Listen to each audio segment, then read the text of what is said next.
Hello, listeners, and welcome to episode 198, season 8, episode 10 of the Otafest podcast. Hi, I'm Dio. Hi, Dio. I'm Angelo. Oh my god, hi, Angelo. I'm Dio. Hi, I'm Nancy. Hi, Dio. I'm Angelo. Nancy. Hi, Nancy. What? Real I'm Nancy? Dio. I'm a little Nancy. I'm in the background. Are you Legendary in a teapot? Short and voice stuff? acting professor, Nancy C2. I am short, True. but I'm not stout. Hello. I now get to call myself a professor. Isn't this cool? Professor Nancy. Ooh. I will not abuse my new Yes. powers. And also the god host, Jay, is here too. No. I am nothing. Oh, just kidding. I am There is no Jay. Do not perceive the Jay. Do not stare into the abyss, lest the abyss stare back into you. Yeah, I'll just stare. Host Moo of Nothingness. Well, before we get started, I guess we have some news and announcements. So, first of all, thanks to everyone who made it out to our Yokai Walk event, which was yesterday at the time of recording, but a couple days ago at the time of release. I hope you all enjoyed our performances, panels, vendors, and our food offerings, because the Cone Beanie was out and it was amazing.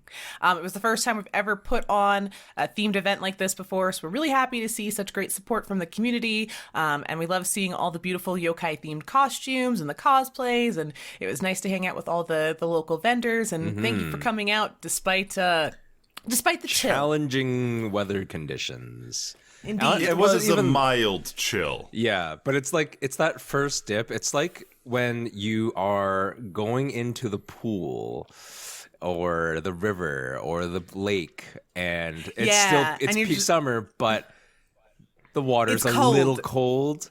This is not That peak actually- cold, but we're not used to it yet. Our bodies are still like, You're remember not acclimated summer? to it. I remember summer. It's I want true. to go back. It's been a That's week exactly of what winter, it's like. and I'm done Yeah. with it, and I want to go back to just fall. Fall was great.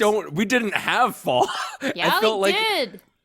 Yeah. Are you kidding? This is like one of the first years I've been in Calgary that we actually had a fall. I felt like the actual weather was fall. so good that it was very summer-like till the end, and then That's it what just like fall is and then we got supposed to slapped. be like. Yeah, exactly. So That's what fall is supposed to be. my Yeah. neighborhood still has trees with leaves on them. The leaves Yeah. haven't The grass is fallen still off green. yet. They're still green.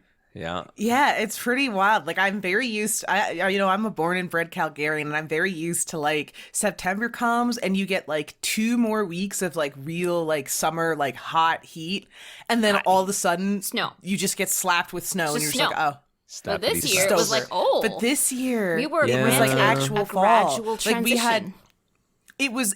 it was warm but not hot. Like, it was warm enough that I didn't need to turn on the heat, but it wasn't so hot that I needed the AC.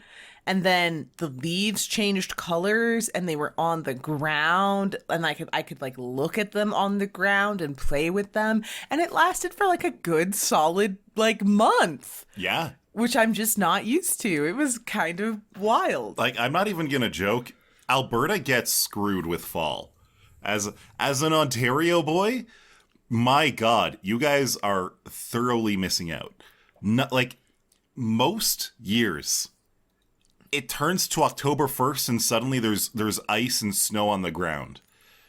Whereas a good proper fall, you've got the leaves turning colors and they're like orange and red and yellow on the Autumn. trees for like a few good like 2, 3, 4 weeks.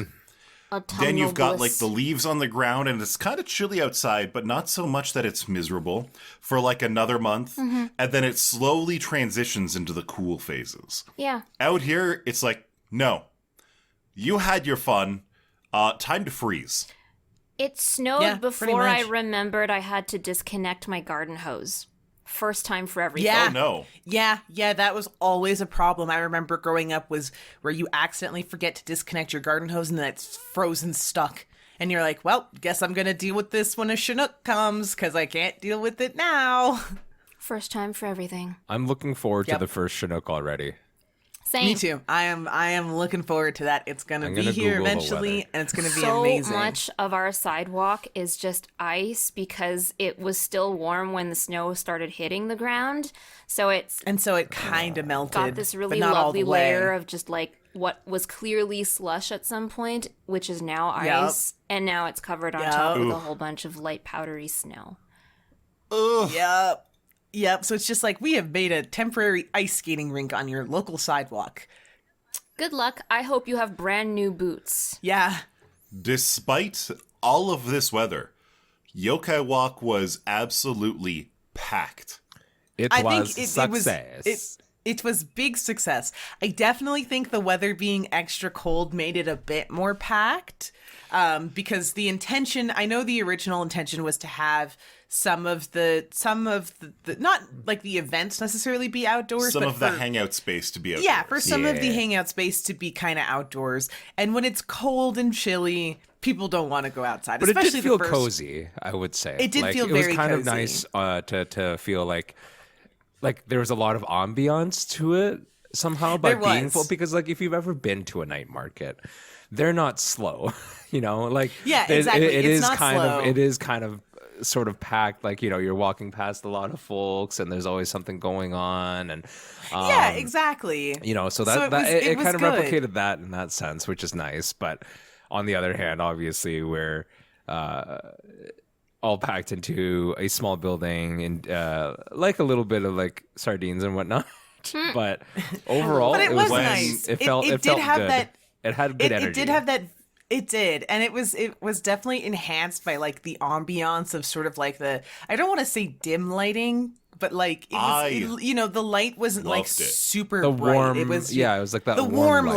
lighting. You know, Yeah, The paper lanterns added so much atmosphere. yeah. they really did. Man, I'm so sad I it's missed fun. it. I love lantern stuff. I'm so glad. At the end of the night, there were a whole bunch of like little mini lanterns that were on a post, and we can take one gave them home. away. Yeah. And you could take one home. So I got to was take part one of the home Yokai and walk. walk home with it, and it was really lovely. Yeah. It was fantastic. Yeah. It's funny because like, our general public don't get to see what's happening before we like open up the event. You don't get to see all the setup and everything like that. And I don't want to like Yep. destroy the illusion too much or anything like that. But it's funny because I will say that without like the ambiance, without the paper lanterns, without the decorations, it kind of just looks like a high school science fair.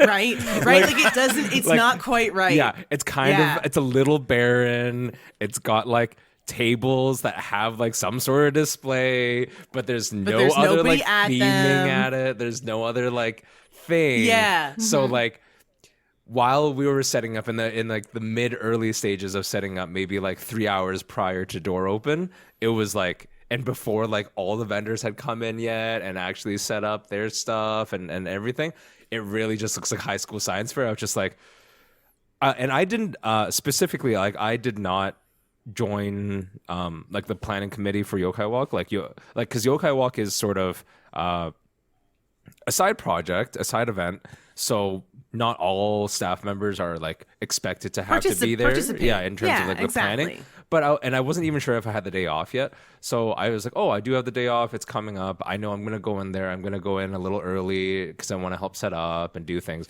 But when I showed up, it was the time, like I said, it's sort of like people were there, but like a lot of things weren't actually like done on the, like, especially on the aesthetic side yet. So I was sort of like, no, we need to get like on this to make like all the materials were there. It was planned to look the way it was planned to but, look like, the way it was. To It's actually just that get it done. no and one make had it had a look, chance to get it done yet. yeah, exactly. Yeah. And get all like the bits and pieces up that made it look right as a night festival market. And it kind of really thing. worked. You know, like that. Like that the was lanterns oh. helped. The little backdrops helped Yes. a ton. And then the also, like, a lot of people, I was really impressed.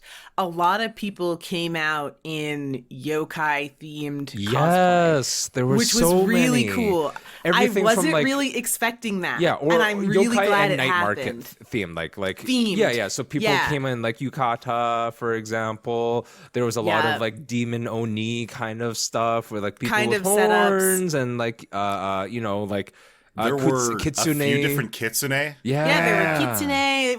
it was really cool because it did help like enhance the ambiance really because did. like a lot of people took their like existing character cosplays and they were like, well, I'm going to do, you know, like a demon version of this character. I'm going to like enhance the fact that this character is normally a kitsune, but I'm going to like really amplify it for the event. I'm just like, oh, it's so cool because it really was just like there were a bunch of like actual yokai just wandering around the event. It was very on theme. It really Fireworks enhanced. next year.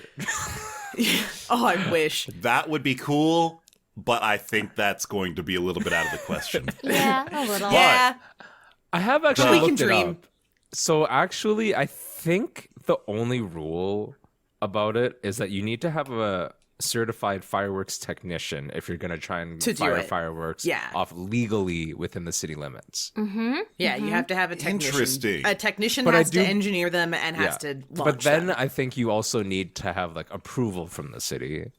Yeah, you also have That's to apply and be probably more like, can I difficult. do a fireworks here? And the city can, you know, they So can just be like, yeah, no. Otafestians, I want you to petition to let Otafest. Well, what if we just have sparklers?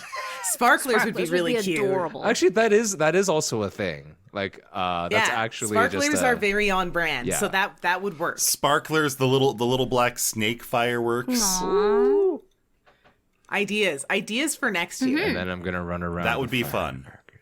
But yeah, it was really fun. I am always super doomed when I go into these events because I usually have a pretty good grasp of my wallet. Like I can say no to impulse purchases, but it's very hard to say no.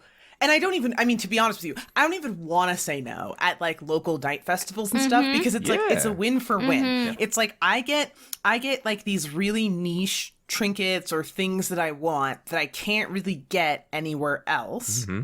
And I get to support like the small local community members who make those things possible. So it's just like, everybody wins. So I got to do a bunch of shopping, which For me? I knew was probably going to happen, but I got to get like a bunch of good stuff. I got to do some Christmas shopping. I got to pick up some gifts for Yeah. people. I got a bunch of gifts for myself, of course, but it was really nice. As soon as I walked in, I walked over to the Otafest table and I grabbed the little wooden charms. I got a full set of them. Yeah, they're really cute. I got the Seth charm, I got the Aurora charm, I got the Cappuccino charm. Yeah, our merch for this event was really nice. I got the sticker sheet. That's Yeah, right. I got loved the sticker sheet. I I bought- love the branding for it. The smoky O-wing Oh yeah, hold It's on, hold on. perfect. was so good. Oh, like it's our regular new bubbly O-wing, but instead of feathers, it mists off into a mysterious smoke. is so I And it's love it. It's Halloween colored because it's like pink and it's like I have blue an entire and orange. sticker sheet of them. That's so cool. Yeah, it's Yeah. so cool. I mean, they're backwards on And the then webcam, Tengu Seth and Kitsune Aurora. We're so cute. Adorable. I loved it. So I did also purchase. We had little like yokai masks. There were Tengu masks, red Oni masks, and blue Oni masks. I did take home a Tengu mask for myself. A big ol' schnauzer. A big old Tengu mask. But so I did a bunch of shopping. I wore the mask, and it's got like a 6-inch schnoz on it. As And I Tengu picked up should my have. puppy to see what she would do. She licked the nose. It was adorable. Aw. Yeah. And I loved that we were able to collaborate with Oguraya Bakery again. They made some really lovely treats, and we had the Otafest Konbini was back for the first time since Otafest proper. The milk tea was was actually delicious. Oh, it was so satisfying. It was so good. And I was saying, So we were good. selling that at like $2.50 a cup, and we weren't like, it wasn't like a small cup, it was like a regular medium-sized cup, and I was like, that's Yeah. got to be the Reasonable cheapest cup. Milk milk tea in Calgary. in the that city. you can get, because typically if you're It's at buying least like even $5. just like a little Yeah. if you're exactly if you're buying like a 250 milliliter thing, you're spending about $5. Yeah. So it was a really good deal, and the tea was delicious. Oh my god. Like milk tea, typically when you get milk tea, it's cold. And that's just because typically it's an import drink in a bottle. So if you want it warm, you have to heat it up yourself, and most people just don't. You just drink it out of the bottle, and it's good. But warm milk tea, Oh. So what you're saying is that there's a business opportunity here. That was so At good. what point do we have a full-time year-round Otafest Kombini God, I with wish. milk tea, warm milk tea on Yeah, tap? you know what, though? This is also an opportunity for us to look into getting those vending machines that serve warm drinks. Because when you get the hot milk tea out of the machine, you're like, yeah, that's "Ooh, right. That would be good. I wonder but how it was they. great. I wonder what the tech is for that. I wonder I'm too. actually I mean, not I've seen familiar them. with it. I've only seen one in person in Calgary, and I can't even remember. Oh, I've never where seen it in was. Calgary. I've never seen it in I've Calgary. only seen it once. But man, when I was in Japan, I got so many hot drinks out of those vending machines. Yeah, I know there used to be one. So at my dad's workplace, for whatever reason, they had one. Because like they had like the regular vending machines with the pop and the soda, because guys on the shop floor will go and they'll, get themselves, a bottle of water or whatever. Yeah. On their lunch breaks. But then they also had, which really was interesting, they had a hot vending machine, and I remember it had coffee and it had hot chocolate. And so it really threw me off because I was like, it had coffee, like the coffee lattes, but it was like, oh, but you also have a coffee machine in the break room, like a proper like pot coffee machine. But the really nice thing was the vending machine one also had like hot chocolate and white hot chocolate. It was kind of like, it was like the Tim Hortons machines. So we actually had one of those at work with everything except the payment module installed so that it was free to use. I can tell you, this was the Starbucks machine, so it had the coffee hoppers on top. So it would grind the beans. It would put them into a little hopper instead of a full like basket coffee filter. It had a sheet paper, so it would all just flow through that. And then it just had a hopper inside for like your cappuccino flavors, your milk, and your hot chocolate. And so it would just mix those depending on what you wanted. It really was like a custom-made coffee in vending machine form, except if it doesn't get used very often, it gets really, really gross. Yeah. That's fair. And if it does get used often, you need to clean it often, like about every 50 cups. Or again, it gets really, really gross. So, quite frankly, the vending machine route, don't go that route. But the thing we're talking about, like the warm drink vending machine, The warm drinks come it's out not the as same bottles. as what we're talking about. Yeah. They're bottles. Yeah. Like, Like you guys are talking about the ones where it's like it's like an cans actual or like bottles, it's a and they're vending warm. machine. Yeah. Yeah, Drinks. Oh, exactly. okay. It's not what you're Yeah. thinking of, Angelo, where Not it's the a cup ones. dispensed drink. Yeah, it's not the cup Yeah, dispenser. exactly. It's the In that case, it's even easier. it's the I warmed. It's like they take the can or the And they just bottle keep and it they, at a they warm warm it up. temperature. And that's where that's why I was like, I wonder if the drinks are always warm and they're kept in the vending machine that way. Like it's just Or if they're, warm, like, or they come it's in a cold. microwaved sense somehow. Like they Yeah, like if it's comes in cold and then they get it to a temperature and then hold it at that temperature type of thing. I would assume that it's easier to just keep things at a certain temperature, but I don't know. The vending machines are so well insulated that they would just raise it up to a temperature and keep it there. That's what I assume. I want one of those. I think that would be great. 100%. I think a vending machine chain could take off for sure if they had like Japanese style Yeah. drinks in them. So what we need is Otafest Kombini vending machines scattered across Calgary. Obviously. Yes, exactly. Obviously. Oh, the dream. Obviously. More ideas. Because I mean the yokai. So we tried to get an assortment of the snacks that were available, and we waited till the end of the night because we figured that's when things would cool down a little bit. And of course we were like, as things cool down, some of the shop items might be sold out, and that's okay. We're more happy as personally as staff. It's like I'm more happy because I cannot convince Vicky to take my money when I enter. I can't convince her to take it. So I'm more happy that, for the people who do come and support and pay, that they get a chance to have like the yummy snacks before I do. So we went at the end of the night and there was one last box of mochi. So we got the mochi box, Yum. we got some melon pan, and of course we got the milk tea, and the mochi were so adorable. There was a little kappa mochi and They an were eyeball yokai mochi. themed. It was so cute, and the flavors were so good. There was a yuzu one in there. Mwah, A yuzu one was amazing. fantastic. Oh, they were so good. love yuzu. Like Konbini knocks it out of the park every time, and they outdid themselves. Like the whole team outdid themselves. It was just a really good. It was a nice experience to kind of welcome us out of the fall, enjoy sort of like the last little bit of the Halloween season, and get us towards winter. Really enjoyed the food truck. I don't know if you had anything from the food truck, Jay. Yes, but I had sure the bulgogi tacos. And the that was fries. so good. I should have had the bulgogi They hit the tacos. spot. I had the opportunity. I just didn't get them for. I opted for the fish taco, which is also really really good. It said mango habanero though. Definitely no habanero. I can tell you that. Not much spice in it. Bummer. But it was still tasty. Yeah, it was really good. I should have tried the bulgogi fries bulgogi. were amazing. Yeah. People really liked, I know, like the calamari that they had. The as calamari well. fries really caught my eye. I kind of wanted them. Calamari. Yeah, I was tempted for that too. It was really good. It was just all around. It was just like it was just a great event. Like I loved being able to go. There was like a second room that was kind of away from the main sort of night market room, that kind of became sort of like a more zen. It was the panel room. It was the panel room, and for one of the panels, it was the kokedama ball making, which is like the little plant moss balls that you put your plants in. And so it was Moss ball lady was there. I love her moss balls. It was really nice to watch her sort of in this like very peaceful, quiet zen room with a bunch of cameras, how she constructs these moss balls and then, propagates the plants inside them. It was really cool. Ooh. So I loved that there was also the panel room. I know later in the evening there was some taiko drumming or something going on in that room. I didn't get a chance to go check it out, but it was a really nicely structured event. It was really I am so sad I really missed nice. out. Oh my gosh. Next year. That's the answer. We do it again. The only wish that I have for next year is that it's a little bit earlier in the season. Yeah, so that it's a bit hopefully we warmer. can get it to be a little bit warmer outside.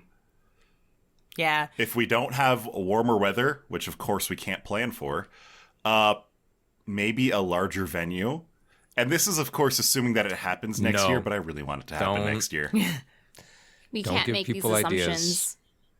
Anyways, something that I really liked as well in the regarding the panels. Well, honestly, because it's a small venue, but like there was only one panel room, but it was kind of like that way you could focus on something. You know what I mean? It was very cozy, as you described it. Like, don't get me wrong, a variety is great, and having lots of different things to do is great. That's like specifically catered to maybe your very specific interests or hobbies, but like it's nice to experience something new or something that is unexpected. Yeah, like maybe. outside of your normal comfort zone. Sphere of interests. There is a lot of cool things to know about, and like because we only had the one panel area, like people wanted something to do, so they would go over there and learn something about something that was different to them, about something new and different, and get a wider breadth of experience, which is always cool.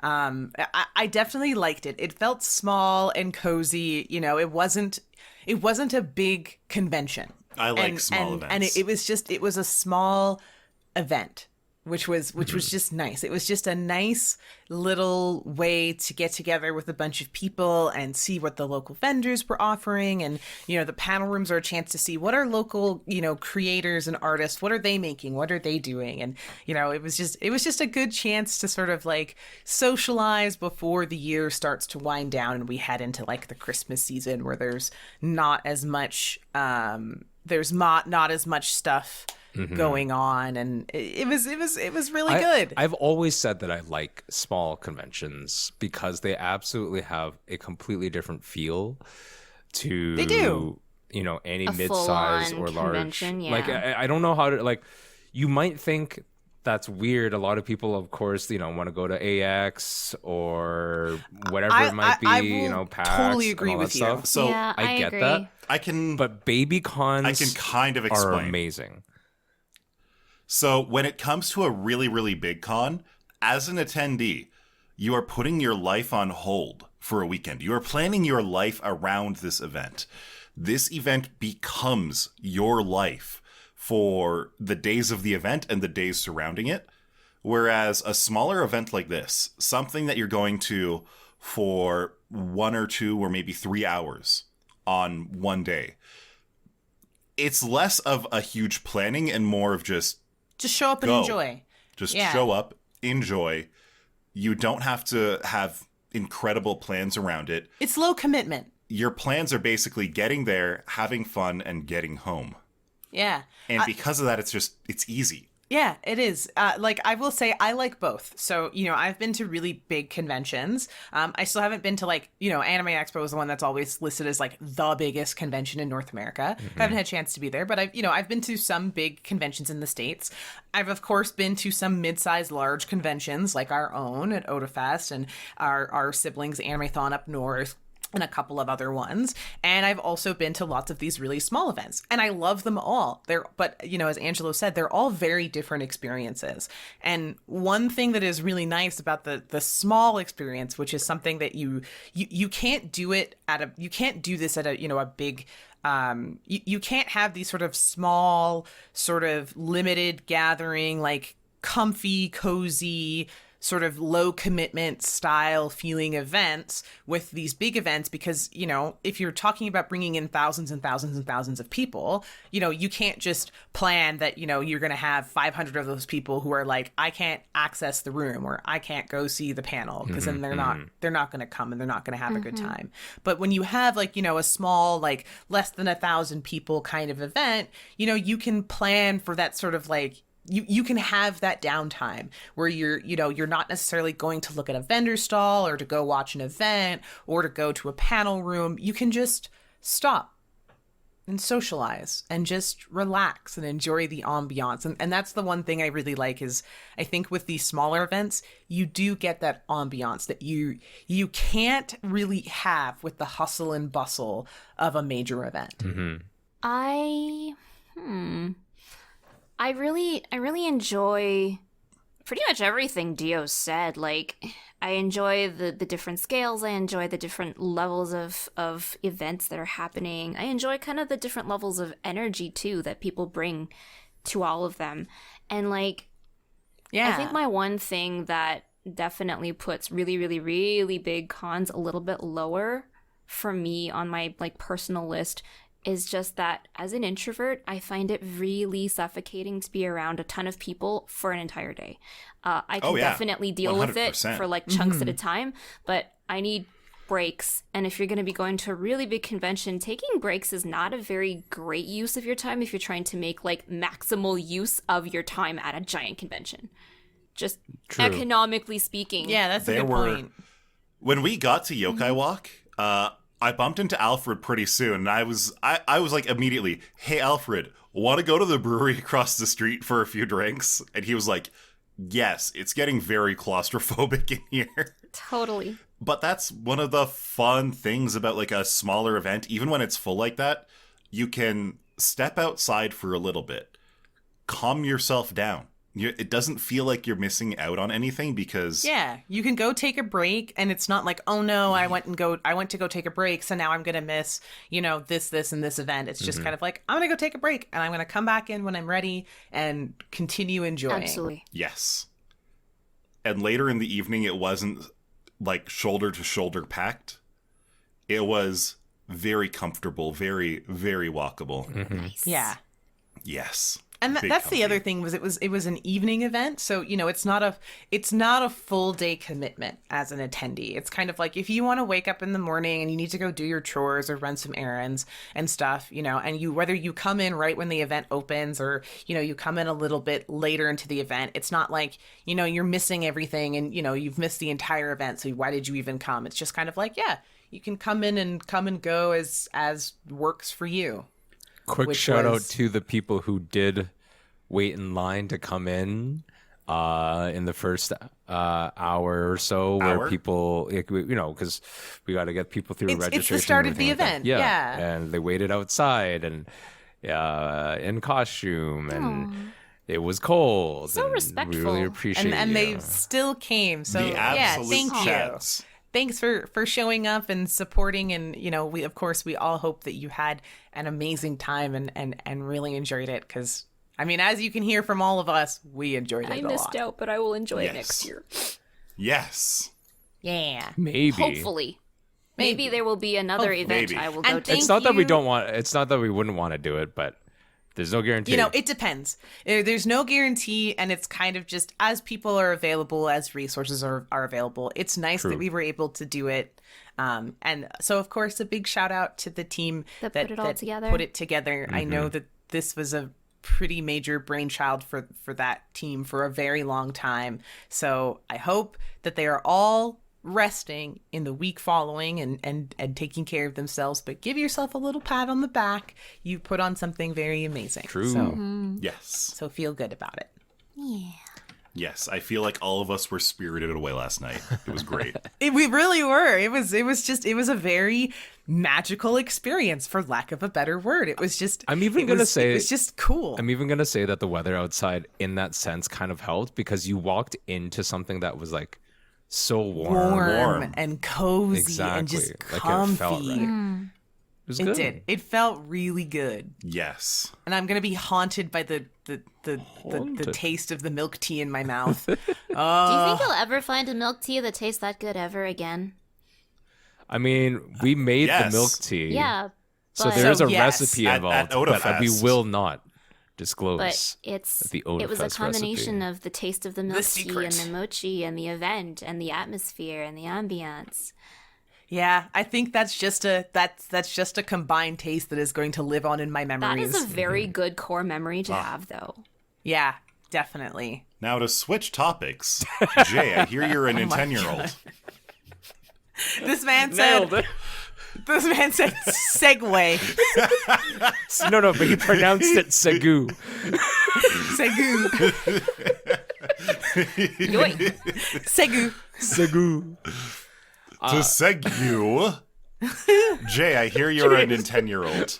I hear you've lost the console war yet again. Yeah. For a second time. Always. In the same way. Yeah, I got Tell back us into about it. I got back into some Nintendo Switch gaming.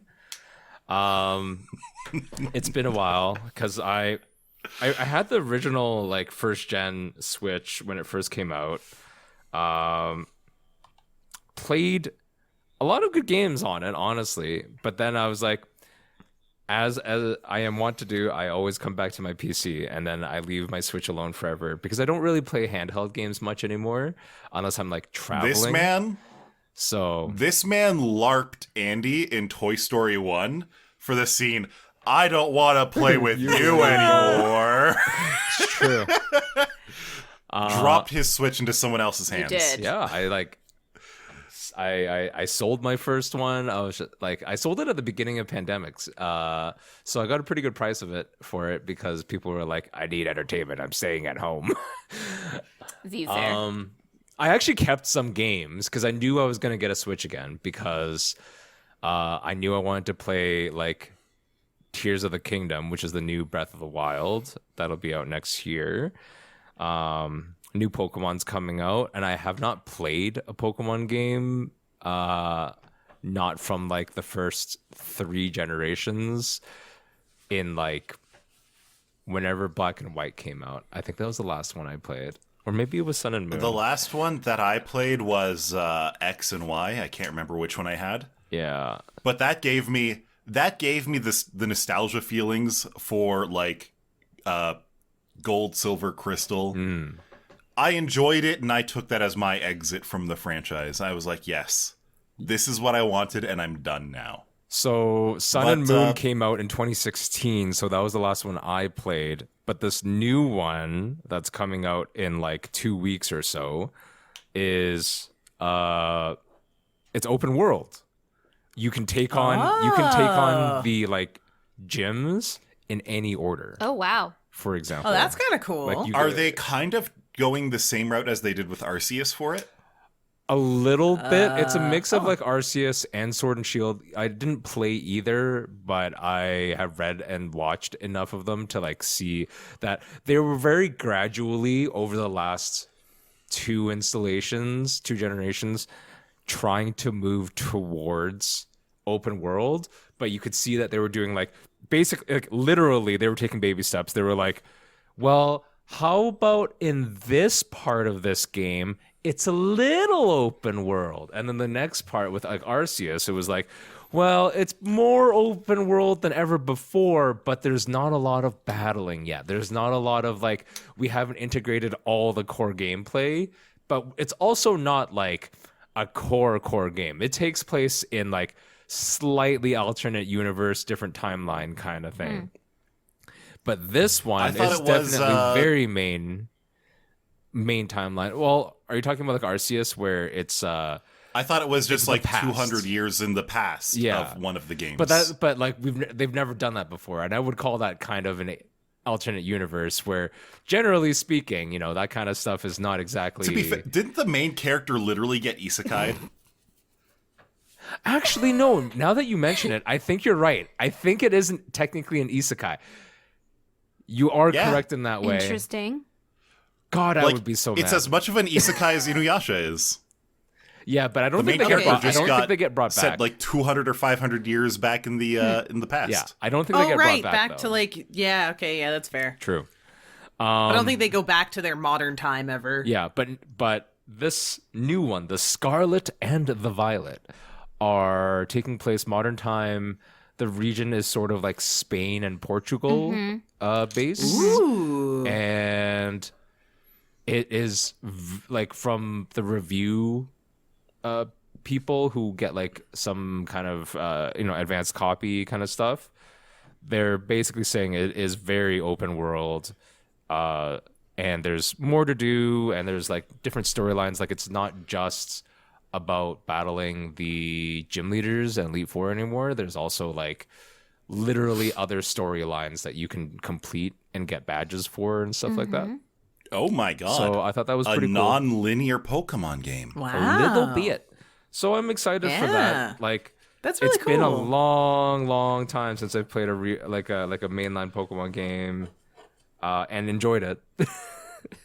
Okay. So I'm hoping. So they're taking baby steps. In 10 years, do you finally think that we might get the best possible Pokemon game where it's actually just Saints Row featuring Jesse and James, where the whole point of the game is to create Team Rocket and become the absolute chads of Team Wouldn't Rocket? that be a fun that would game? make you Bosses of Team Giovanni. Rocket. That would be That fun is just true. for Would like make a you role Giovanni. reversal. Yeah. Totally. Yeah, that would be kind of fun. I think that would be I cool. don't think Nintendo and Game Freak would ever do it, but that sounds amazing. I wouldn't be that surprised. They're not like they're inventive, if not anything else, when it comes to what like mechanics they'll explore. Like people like there's been a lot of different type of Pokemon related mechanics which are, to me, an old Pokemon trainer man's, strange and confusing. Like there's Dynamaxing, there's Z moves, there's Mega Evolution. Mega Evolution was easy to understand. It was like, go make Charizard big. Mega Evolution was easy to understand. Make him The one stronger. thing that I'm salty about is that these gimmicks, they show up for one game and then never again. Yes, and there's a new gimmick in this game, which is literally you turn their Pokemon. You Into turn crystals. your Pokemon you into turn crystals. them low poly. Yes, They you turn become them low low poly, polygon. all shiny, crystally, and they change types entirely. And I was like, my okay, that's gosh. kind of that's They cool. reduce the polygons by 80% so your Switch can overclock itself Yes. and run the frames per second faster to kill the enemy Pokemon. That's how it to works. boost it to 29 frames. Damn. Wow. Exactly. No, but possible performance issues aside, I think it'll be fun. I'm gonna be going into it like very open-minded about it because like I said, I legit have not played since Sun and Moon, so I think there'll be a lot of interesting new mechanics to learn. Almost treating it like a new game, but with familiar faces, like a completely new Fair. franchise to me, but with familiar faces somehow. Yeah. I get you. Yeah, it's the same way that I looked at with Breath of the Wild, because Breath of the Wild is one of the best Zelda games, but it has a lot of things that are not Zelda-like, in a sense. Like not really I any feel major like Breath of dungeons the and stuff like Wild that. gameplay-wise, shares more DNA with, like, Assassin's Creed than with Zelda. Oh, it does. There's actually... So, It's basically Assassin's Creed with a Zelda skin. you bringing that up is like... I've been playing Breath of the Wild. Breath of the Wild was one of the games that I kept because I knew I wanted to get back into it before the new one would come out. And there's something called Master Mode, which is essentially like hard mode. The game originally is already a little bit harder than most other Zelda games, because in most other Zelda games, you get a sword pretty quickly, and then you start whacking away at enemies, and you can kill them in like 2 hits, like period, or 1 hit. Also very normal. In regular Breath of the Wild, you pick up a stick probably first, and then you start whacking away. And you'll probably kill them in like 5 hits, but it's like much more, dynamic battling because you're Z-targeting around them, but they're going to have a variety of attacks. They're very creative in how they carry out attacks. If a enemy just has like a melee weapon, they're not only going to use that melee weapon. If you try to run away, they'll pick up rocks and throw them at you. Like, it's kind of fun. Nice. It's creative.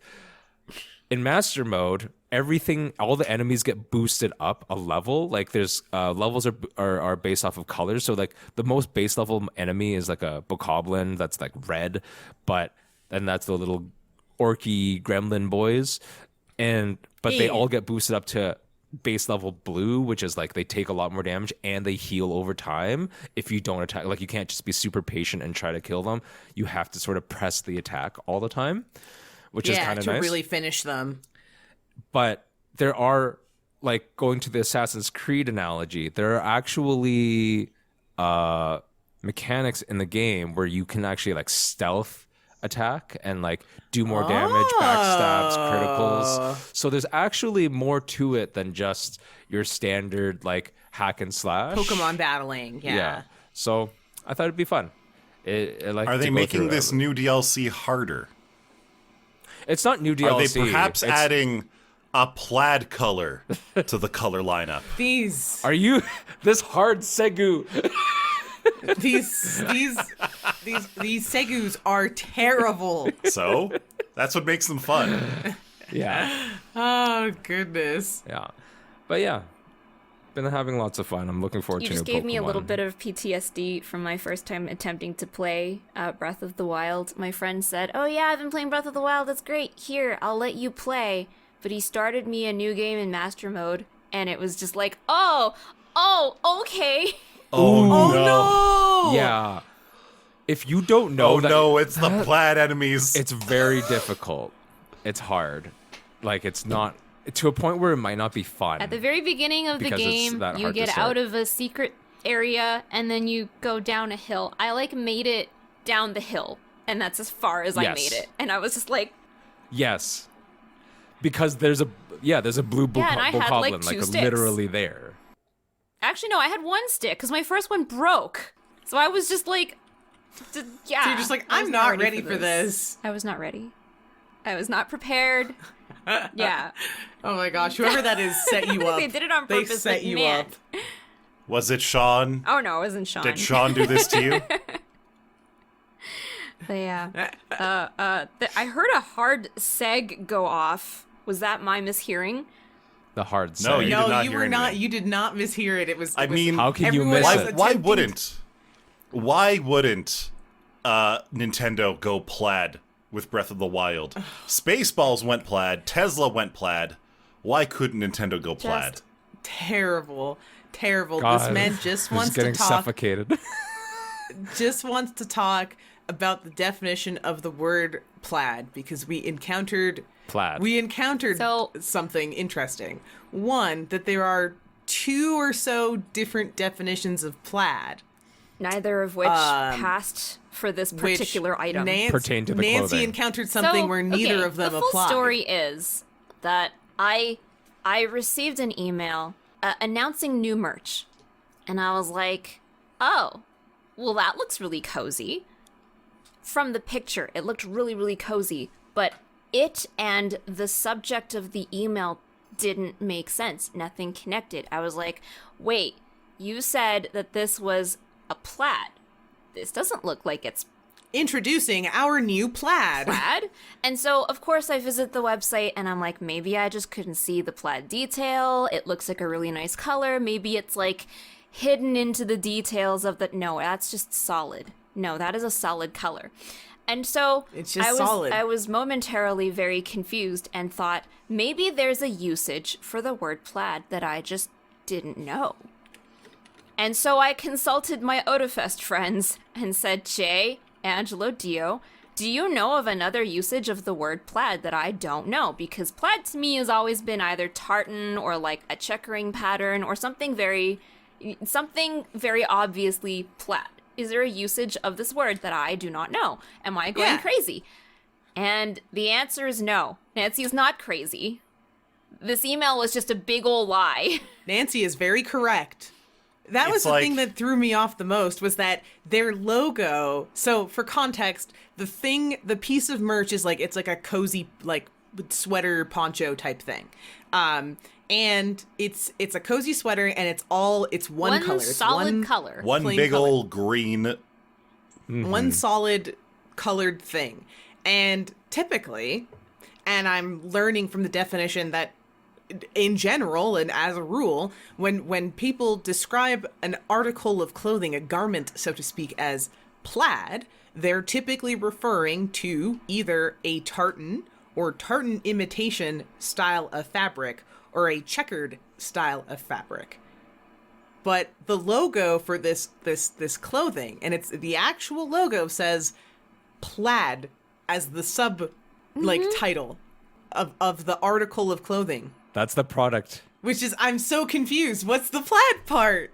It was just the oddest thing. I'm like, then what makes this plaid? The only thing that I can possibly think of, the only possible excuse, is to me when I think of flannel.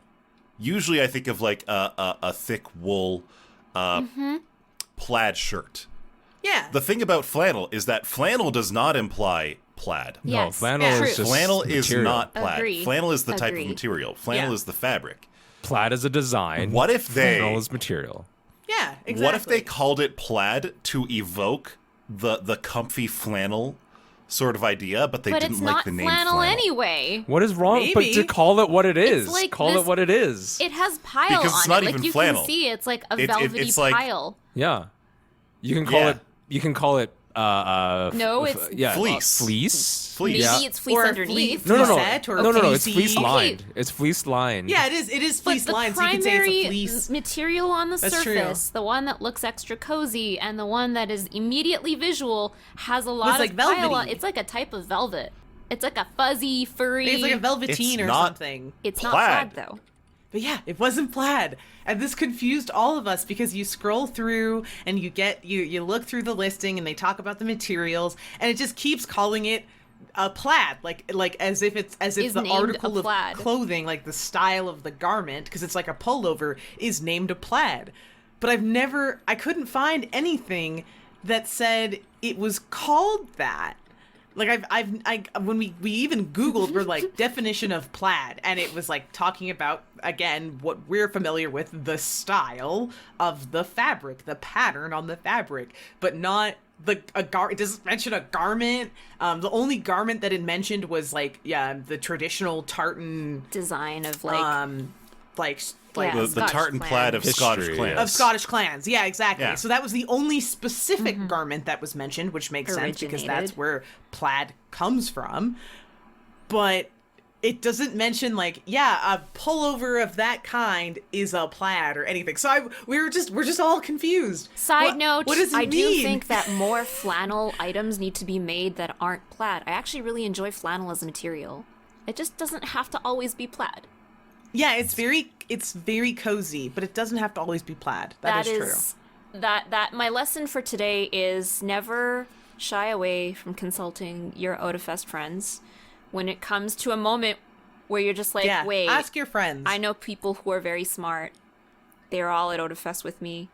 Am I going crazy? And it's great because they have now validated that I am not crazy. Indeed. You are No, not you're crazy. crazy. You're not crazy in this way.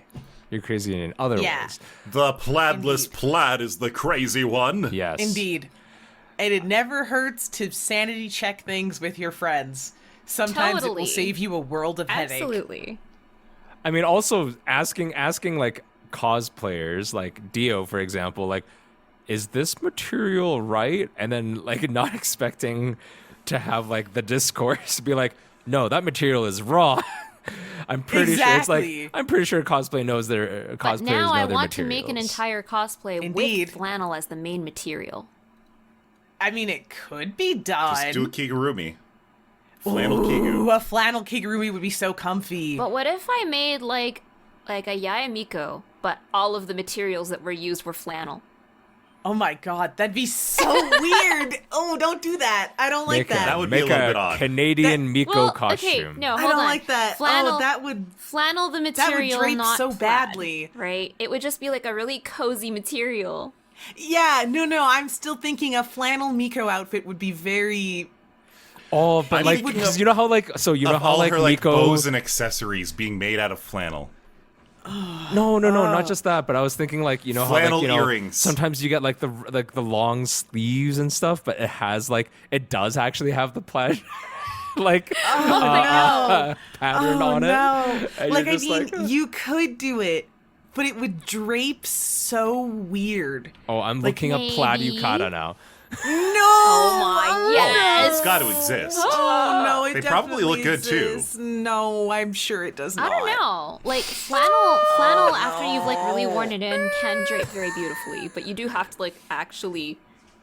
Yeah. Yeah, but then you have to wear it in. So, like, the first couple times you wear your It's not cosplay, it's plaid, gonna be and really stiff. most of the and- results are not the plaid that like. Oh, thank because goodness. Okay. in Japan, there are not. Like, who would have known that intersecting lines are sort of a very common type of design across most Yeah. different cultures? But there are some actual plaid-looking. There's ones. It says, They do look good. They do look good. yeah, I there think it are would ones be that fair are to call like, them plaid. like a Japanese style plaid, where like it's not the same checkering pattern specifically, but it's still intersecting lines. That being said, there's an offensively red plaid pattern yukata that I see on like the third row of Google Images here. It is, It is very bright. you Yeah. know, Oh my. It is bright, but it's cool. yeah. Again, flannel, not plaid. Oh, I'm gonna look up a hound's tooth while we're at.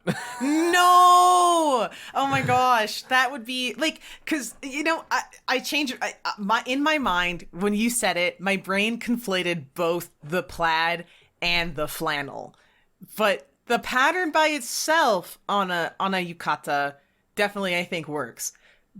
I don't know how I feel about a flannel yukata. I don't know how I Flannel feel plaid about that. That yukata would be would just comfy. look like you're wearing a bathrobe. Yeah. What's wrong with that? Yeah. Because it's not supposed to be a bathrobe. That's the other thing What if you're about like, wearing it at a kimono is that bathhouse? they're actually like they sort of have a structure to them. Exactly. Like they're a very structured garment. That's why. So- That's why like like heavy silks and stuff like that. That's why Heavy silks, they heavy drape on you a linens. little differently. Like it, but you're right. If they sort of become very light, and there are like you know. Yeah. Like kimonos are of the heavier silk, and then but if yukatas are usually short sleeved or at least like not full sleeved all the way, And they tend to be and lighter cotton or lighter, linen. and they do kind of run into the bathrobe esque kind of use, as yeah. Angelo just said, like and in a look bathhouse. and everything like that, right? But So like, it could work. Yeah. But something deep in my gut is like, don't do that. That sounds like a bad idea. Yeah. Something in my gut is I like, no, definitely no. have a couple of weirdly crossed wires going off in my head just by like making these suggestions. Yeah. Yeah, something in my gut is like, listen, nothing is stopping you from doing that. oh but my I feel god, like I found you it! shouldn't. I've found it Uh-oh. We're going to see some for an interesting audio-based garments. podcast.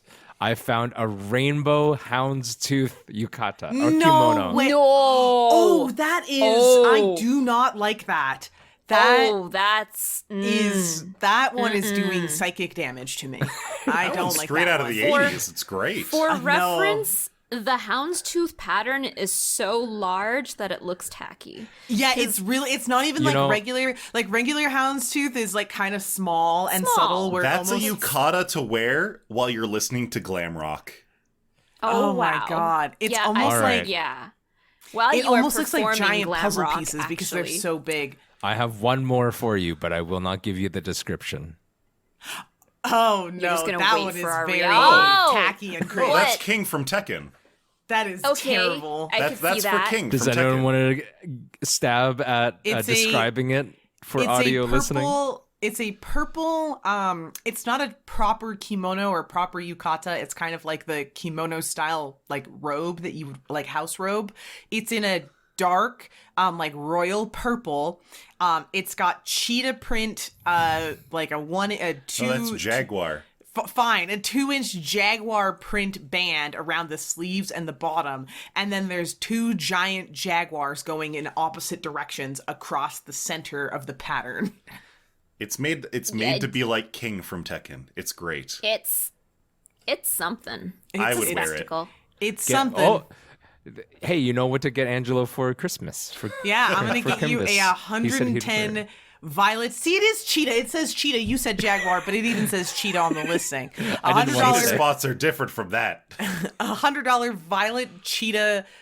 You have to buy kimono 2 robe things thing. because from that website you The need a 200 million, 200 color- minimum order. The color my- description says no. violet and also dark gray. There is no dark gray anywhere on The this. dark gray is in your heart. thing. Yeah. The dark gray Yeah. is the deadness emerging into your eyes. It's true. The dark gray is what happens when a company calls solid green plaid. Yeah. The dark gray is what happens when this podcast fades out to black. Bye. Hard segue. Goodbye. Hard Hard segue. segue. Hard segue. It was my turn for the hard seg. I'm sorry. We got all the segs done.